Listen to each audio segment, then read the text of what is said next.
you so much again for joining me on this channel. As always, I'm very grateful for all your previous views, likes, subscriptions and shares. For today's video, I thought we'd spend time exploring the idea of the Eucharist in Christianity and finding out a bit more about this very sacred ritual.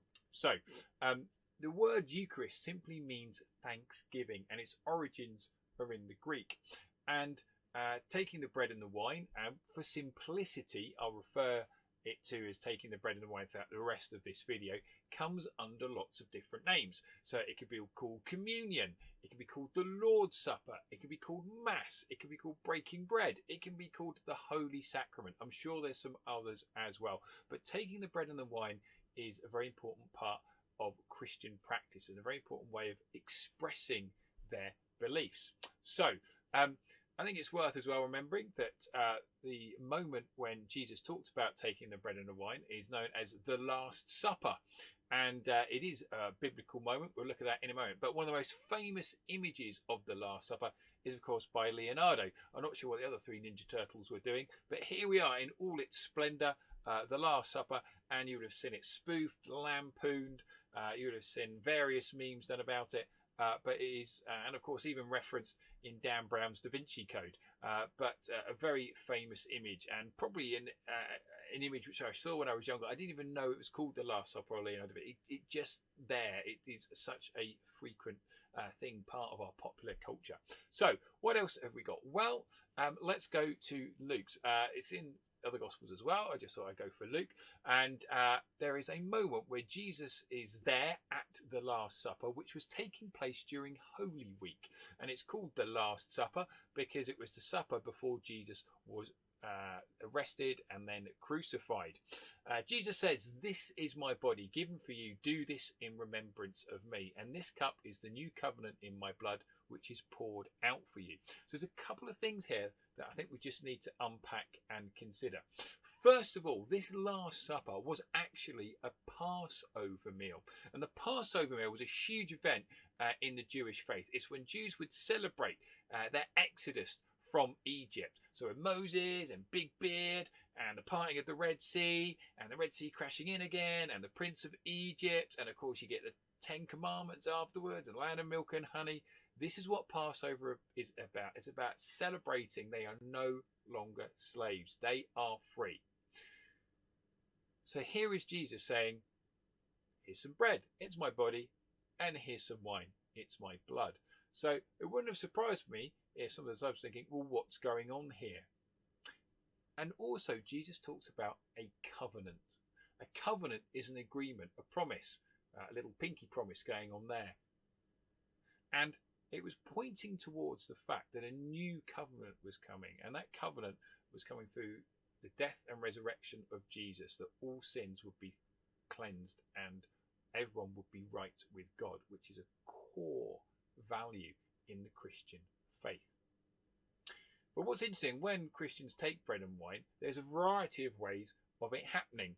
There are over 30,000 different denominations, and just 3 of them here do it in very different ways. So, for example, in the Anglican Church or the Church of England, those who want bread and wine will actually go up to the vicar, and the vicar will give them the bread, and the vicar will give them the wine, and they'll drink it. And you sort of queue up, and you go individually. You can see the queue there behind that gentleman receiving the wine.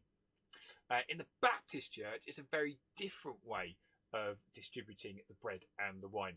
So what will happen is that particularly the wine will be served in these almost like shot glasses. Now, it's not actually wine, okay? It will be something non-alcoholic like grape juice. And people will serve each other the bread. They will serve each other the wine. And what will happen is that they'll all eat together and they'll all drink together. And think about the symbolism behind that unity of all doing it at the same time.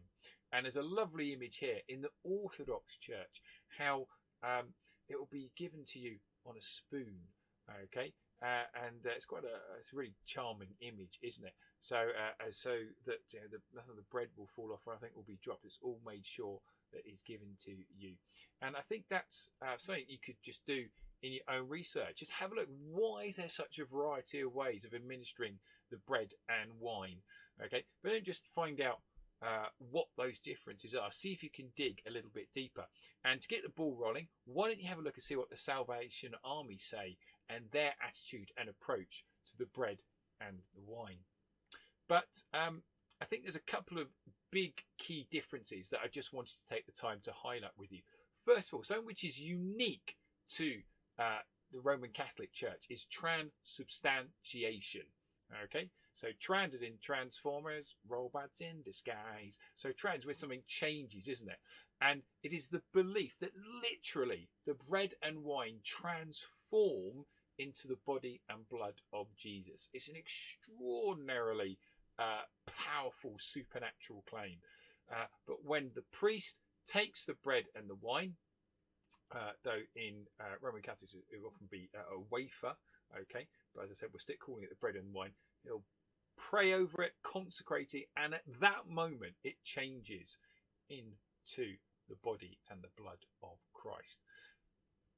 In some churches, though, there's a different approach, and that is known as consubstantiation.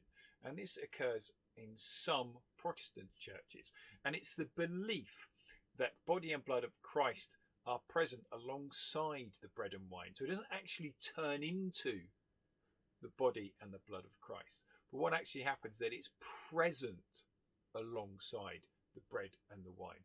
And of course, it's worth remembering that Protestant churches protested about the Roman Catholic beliefs and the Pope. And so, not surprisingly, there are big differences here. And of course, big differences in how the bread and the wine is distributed. But I think I also want to leave you with as well that there are some other views as well.